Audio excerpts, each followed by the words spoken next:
We are going to study about DNA replication today, so I think let's start. DNA replication means making two identical replicas of DNA. DNA हमारे पास basically पूरा एक molecule होता है जिसने अपनी two identical copies बनानी होती है. अब टू आइडेंटिकल कॉपीज बनाने के लिए या इसका रेप्लिकेशन करने के लिए हमारे पास जो है ना वो DNA के बारे में 3 हाइपोथेसिस हैं, यानी कि ये कैसे रेप्लिकेट करता है. Let's C. Number 1 is conservative. Conservative basically क्या है कि डीएनए का अपना मॉलिक्यूल वैसे ही रहता है, बल्कि उसके सामने उसका डॉटर मॉलिक्यूल बन जाता है.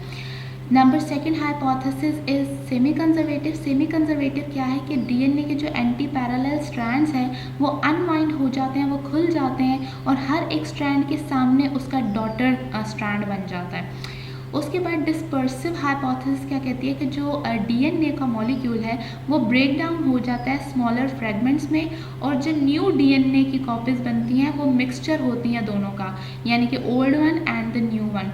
सो बेसिकली इन तीनों हाइपोथेसिस में से कौन सी हाइपोथेसिस ज़्यादा सूटेबल है. Let's C.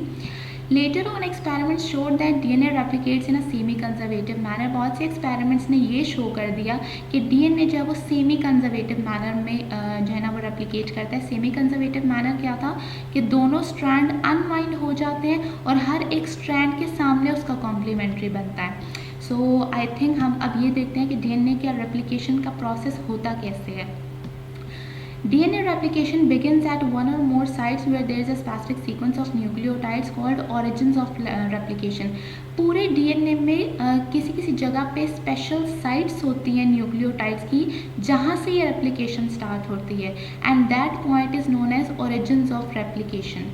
As the DNA opens, the two Y-shaped structure called replication forks are formed together, making replication bubble. Basically जैसे जैसे DNA ओपन अप होता रहता है, ठीक है, तो यहाँ पे Y-shaped structures बन जाते हैं. हम आगे जाके भी देखेंगे कि कैसे बनते हैं. तो उनको हम क्या कहते हैं, replication forks, और ये completely जो structure बनता है that is replication bubble.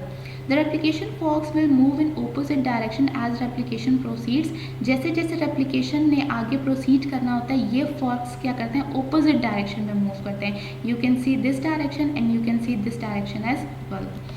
उसके बाद है कि DNA replication is all about enzymatic activity.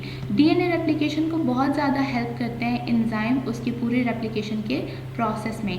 Number 1 enzyme is DNA helicase. An enzyme that unwinds the double helix by breaking the hydrogen bonds between the complementary bases. As you can see कि जैसे DNA ने unwind होना होता है, तो unwind होने के लिए क्या करता है बेसिकली हेलिकेज के न्यूक्लियोटाइड्स के दरमियान में, बेसिस के दरमियान में जो यहाँ पे हाइड्रोजन बॉन्ड्स होते हैं उनको ब्रेक करता है ताकि आराम से DNA जो है वो unwind हो सके. उसके बाद है कि DNA polymerase 3, ये भी बेसिकली एक एंजाइम का नेम है. DNA polymerase 3 and other enzymes begin a complex process that catalyzes the addition of nucleotides to the growing complementary strands of DNA. Basically DNA जब अनवाइंड हो जाता है तो उसके सामने जो उसके ऑपोजिट स्ट्रैंड्स बन रहे होते हैं, इस पूरे प्रोसेस को केटर करने के लिए DNA polymerase 3 सिर्फ अकेला नहीं होता, बल्कि उसके साथ और भी बहुत से एंजाइम्स होते हैं. Let's see. DNA polymerase can't initiate synthesis on its own. DNA polymerase का एक ड्रॉबैक है कि कभी भी वो सिंथेसिस जो है ना वो खुद से नहीं शुरू करता, बल्कि ये सिंथेसिस कौन शुरू करता है, प्राइमेज. प्राइमेज कैसे शुरू करता है कि constructs an RNA primer. Basically 10 nucleotides का वो एक प्राइमर बना देता है, ठीक है. You can see RNA primer, ये 10 न्यूक्लियोटाइड्स का एक प्राइमर बना देता है. कौन सा एंजाइम, प्राइमेज. और DNA पोलीमरेज क्या करता है कि इस प्राइमर को रिकग्नाइज करता है और लेटर ऑन वहाँ पे न्यूक्लियोटाइड्स को जो है ना वो रिप्लेस कर देता है, यानी कि जो भी वहाँ पे प्राइमर्स थे उनको जो है ना वो रिप्लेस करके वहाँ पे क्या आ जाते हैं, न्यूक्लियोटाइड्स आ जाते हैं. उसके बाद है DNA polymerase 3 can add nucleotides only to the 3' end of the DNA strand, which means that replication always proceeds 5' to 3' direction on a growing DNA strand. You can see वो बेसिकली क्या कह रहे हैं कि DNA polymerase 3 हमेशा 3' and पे DNA के strand की एडिशन ऑफ न्यूक्लियोटाइड्स शुरू करता है. You can see the 3' and इस वाले स्ट्रैंड का यहाँ पे है और इस वाले स्ट्रैंड का यहाँ पे है, ठीक है. तो हमेशा जो न्यूक्लियोटाइड्स की एडिशन शुरू होती है वो 3' एंड पे शुरू होती है, यानी कि जो आपके पास ग्रोइंग स्ट्रैंड है वो किस डायरेक्शन में होगा, हमेशा 5' to 3'. Addition of nucleotides 3 prime end पे होगी, लेकिन जो न्यू स्ट्रैंड ग्रो करेगा वो 5 प्राइम टू 3 प्राइम होगा। उसके बाद है एंटी पैरेलल नेचर। ये तो हमने देखा था कि बेसिकली डीएनए की एंटी पैरेलल नेचर होती है, दोनों स्ट्रैंड्स ऑपोजिट होते हैं। इसकी वजह से हमारे पास दो फर्दर स्ट्रैंड्स आते हैं ऑपोजिट डायरेक्शन में, lagging strand and leading strand. One by one देख लेते हैं। Leading strand elongates towards the replication fork. Replication fork क्या होता है? ये जो पूरा एक वाई शेप स्ट्रक्चर बन रहा है ना, दैट इज रेप्लिकेशन फॉर्क। तो जो हमारे पास लीडिंग स्ट्रैंड होता है वो टूवर्ड्स ग्रो करता है रेप्लिकेशन फॉर्क के। You can see the arrow head, ये arrow head towards the replication fork है।